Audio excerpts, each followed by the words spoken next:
नमस्कार। आज का टॉपिक है लोक कल्याणकारी राज्य की अवधारणा और उसके लक्षण। लोक कल्याण अधिकतम मात्रा में जनता के हितों की सुरक्षा करना, उन्हें संरक्षण देना, उनके लिए व्यवस्था करना, उन्हें निर्देशित करना, उन्हें नियंत्रित करना, उन्हें व्यवस्थित करना और आंतरिक और बाह्य रूप से नागरिकों को सुरक्षा प्रदान करने का दायित्व लोक कल्याणकारी राज्य की अवधारणा में माना जाता है। डॉक्टर अब्राहिम के अनुसार लोक कल्याणकारी राज्य वह है जहां आर्थिक व्यवस्था का संचालन आय के अधिकाधिक समान वितरण के उद्देश्य से होता है। यहाँ जिक्र किया गया आय के अधिकाधिक समान वितरण। आय, बजट, पैसा, धन, संपत्ति एक ऐसा पहलू है, यदि उसे कंट्रोल नहीं किया गया, असमानता पैदा हो गई तो असमानता अराजकता में बदल जाती है, आक्रोश में बदल जाती है, घृणा में बदल जाती है, बदले की भावना में बदल जाती है। इसलिए आय के अधिक से अधिक समान वितरण की व्यवस्था को लोक कल्याणकारी राज्य की अवधारणा से जोड़ा गया। लोक कल्याणकारी राज्य जैसे वर्तमान राज्यों के उल्लेख को हम देखें, उनके कार्यों को देखें, उनकी गतिविधियों को देखें, उनकी योजनाओं को देखें, उनकी नीतियों को देखें, तो जैसे भारत सबसे बड़ा लोकतांत्रिक देश है और भारत में राज्य लोक कल्याणकारी राज्य है जो जन्म से लेकर मृत्यु तक व्यक्ति का साथ देते हैं। सबसे पहला पहलू आता है आर्थिक सुरक्षा की व्यवस्था राज्य को करनी। आर्थिक रूप से सुरक्षा जरूरी है। अरस्तु राजनीति विज्ञान के जनक हैं। उनका कहना था निजी संपत्ति होनी चाहिए, न संपत्ति अधिक हो न कम हो। अधिक विलासिता को जन्म देती है तो कम संघर्ष को जन्म देती है, अपराध को जन्म देती है, विद्रोह को जन्म देती है। तो ऐसी स्थिति में राज्य को सबसे पहला काम है आर्थिक सुरक्षा की व्यवस्था करना। आर्थिक सुरक्षा में उसका पहलू आता है सभी नागरिकों को, व्यक्तियों को रोजगार दिया जाए। अब वर्तमान संदर्भ में यदि जनाधिक्य का उल्लेख करें तो सभी नागरिकों को रोजगार संभव नहीं है, लेकिन फिर भी राज्य का ये भरसक प्रयास होना चाहिए अधिकाधिक मात्रा में लोगों को, व्यक्तियों को, युवाओं को रोजगार मिले, क्योंकि रोजगार मिलने से वो आत्मनिर्भर, स्वावलंबी और उत्तरोत्तर विकास में सहायक सिद्ध होने में सहायता करेगा। आवश्यकताओं की पूर्ति तो होगी, इसके साथ साथ वो स्वस्थ वातावरण में जीवन जीने के लिए भी सक्षम सिद्ध हो सकते हैं। फिर बात आती है कि न्यूनतम जीवन स्तर जीने की गारंटी। न्यूनतम जीवन स्तर से तात्पर्य है कम से कम प्रत्येक व्यक्ति को रोटी, कपड़ा, मकान तो चाहिए। रोटी चाहिए भोजन व्यवस्था, कपड़ा पहनने के लिए और मकान रहने के लिए। ये नीड है, बेसिक नीड है और इस बेसिक नीड को राज्य के माध्यम से पूरा किया जाना जरूरी है। जैसे ऋण के माध्यम से, किस्तों के माध्यम से, इस तरह से भूमि आवंटन के माध्यम से या भवन निर्माण करके देना, ये राज्य अपनी प्लानिंग से नागरिकों को आर्थिक क्षेत्र में सहयोग देकर विकास कार्यों में उत्तरोत्तर उन्नति करवा सकते हैं और किया जाता भी है। ये लोक कल्याणकारी राज्य की अवधारणा के लक्षण हैं कि कम से कम न्यूनतम स्तर तक जीने की गारंटी प्रत्येक व्यक्ति को मिल जाए, यानी उसके रहने के लिए मकान हो जाए, भोजन की व्यवस्था हो जाए और वस्त्र की व्यवस्था हो जाए। इसके बाद अधिकतम व्यक्तियों के बीच में समानता की स्थापना करना। समानता का मतलब यही है वर्ग विभेद ना हो, धन की अधिकता, धन की कमी ना हो, किसी तरह से समाज में रहने वाले प्रत्येक नागरिकों को कानून के समक्ष समान समझा जाए, उन्हें सुअवसर दिया जाए, उन्हें सुरक्षा दी जाए, उन्हें व्यवस्था दी जाए। तो ये एक पहलू है कि अधिकतम समानता की स्थापना, कि असमानता अराजकता को जन्म देती है। असमानता आर्थिक क्षेत्र में ना हो, तो इसे बैलेंस करने के लिए टैक्स की व्यवस्था, कि सरकार टैक्स के रूप में अंशदान नागरिकों से वसूल करती है। समय आने पर वही पैसा प्रजा के हितों में वितरण कर दिया जाता है। ये बैलेंस बनाने की बात है। आयकर है, टोल टैक्स है, या अपन कहें भूमि कर है, जो भी टैक्सेस दिए जाते हैं वस्तुओं पर, वो सब सरकार अपने वार्षिक बजट में नियोजित करके प्रजा के हितों की रक्षा करने के लिए नीतियों का निर्धारण करती है। इसके बाद हमारा पहलू आता है राजनीतिक सुरक्षा की व्यवस्था। राजनीतिक शास्त्र राज्य और सरकार से संबंधित है। राज्य और सरकार के बीच में जो संबंध है वो हम आपको बताना चाहेंगे। राज्य एक अमूर्त संस्था का नाम है, उसका मूर्त रूप है सरकार। सरकार एक मशीनरी के रूप में राज्य के कार्यों को परिणति करती है, पूरा करती है। तो राज्य एवं सरकार, जो सरकार है उसका निर्माण चुनावी व्यवस्थाओं के माध्यम से होता है, लोकतंत्रीय व्यवस्थाओं के माध्यम से होता है। लोकतांत्रिक शासन व्यवस्था सबसे पहला पहलू आता है। चुनावों का सहज संचालन हो, जनता को प्रतिनिधि चुनने और स्वयं निर्वाचित होने का अधिकार हमारे संविधान में उल्लिखित है।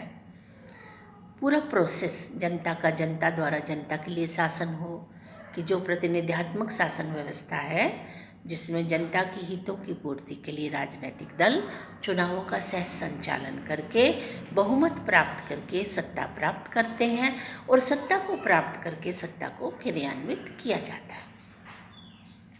इसी के साथ पहलू जुड़ा हुआ है नागरिक स्वतंत्रताएं।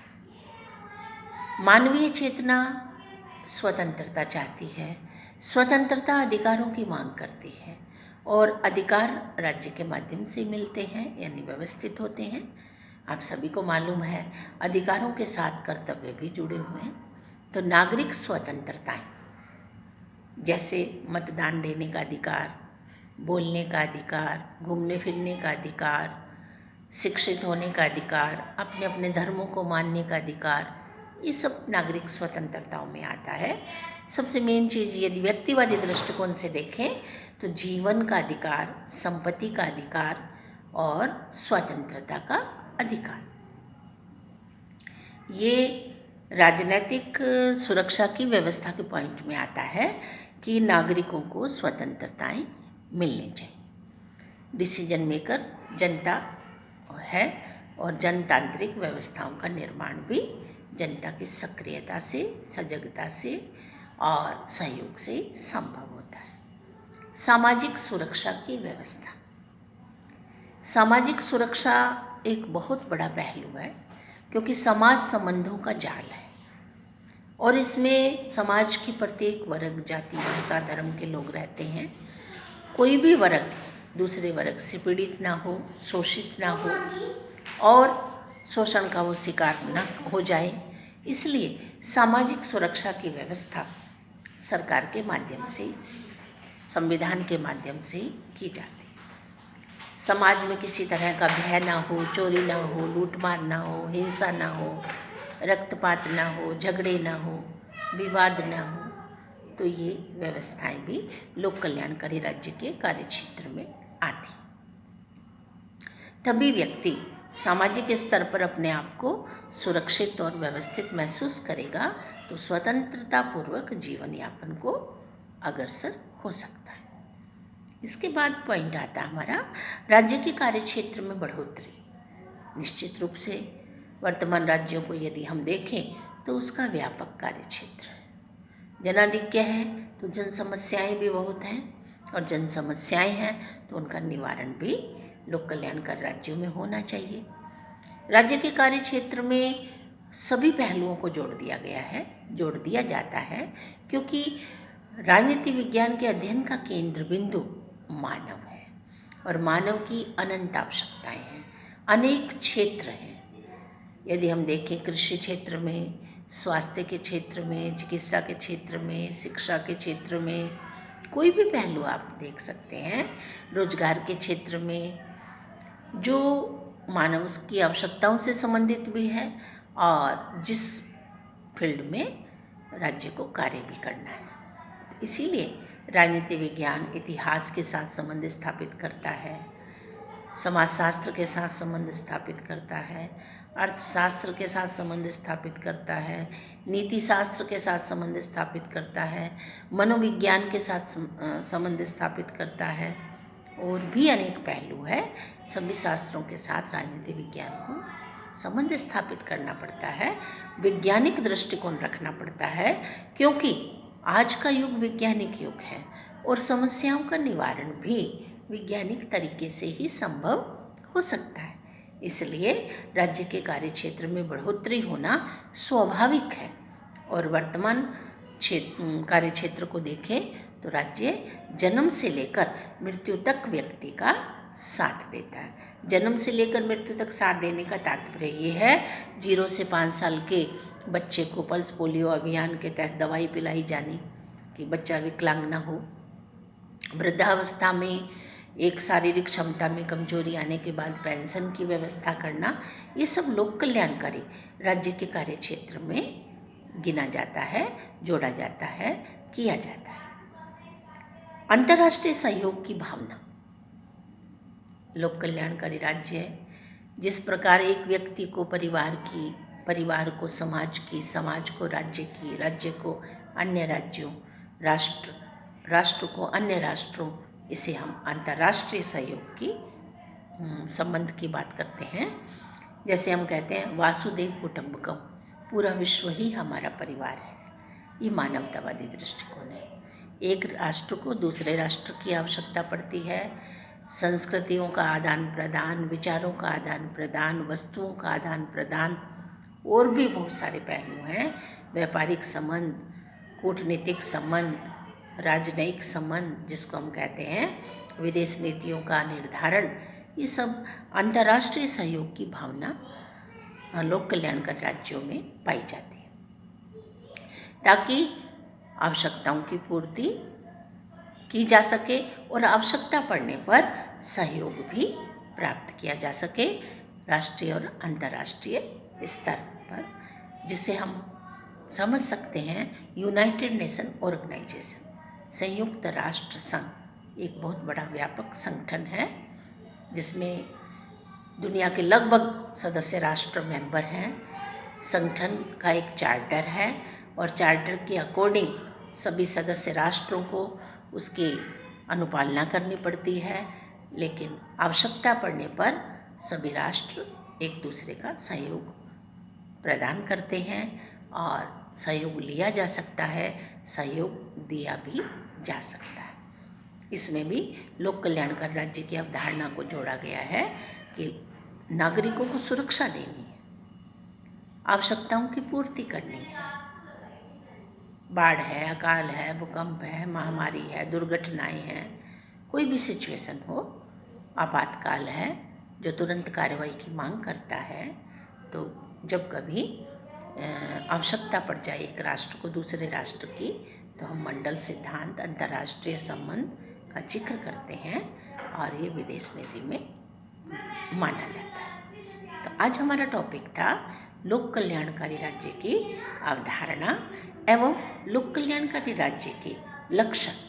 लक्षण में हमने देखा आर्थिक पहलू को लिया गया है, राजनीतिक पहलू को लिया गया है, सामाजिक पहलू को लिया गया है, राज्य के कार्य क्षेत्र को जोड़ा गया है, राज्य के कार्य क्षेत्र के साथ साथ राष्ट्र के दायित्वों की पूर्ति के साथ अंतर्राष्ट्रीय संबंधों को भी जोड़कर देखा गया है, ताकि किसी भी क्षेत्र में यदि हमें सहयोग की आवश्यकता पड़े, सामंजस्य की आवश्यकता पड़े, तत्कालीन निर्णय की आवश्यकता पड़े, युद्ध, बाह्य आक्रमण, सशस्त्र विद्रोह की स्थिति आ जाए, तो हम जनता के हितों की रक्षा करने हेतु राज्य सरकार, केंद्र सरकार व अन्य सहयोगी देशों से भी सहयोग प्राप्त करने में सफल और सक्षम सिद्ध हो सकते हैं। नमस्कार।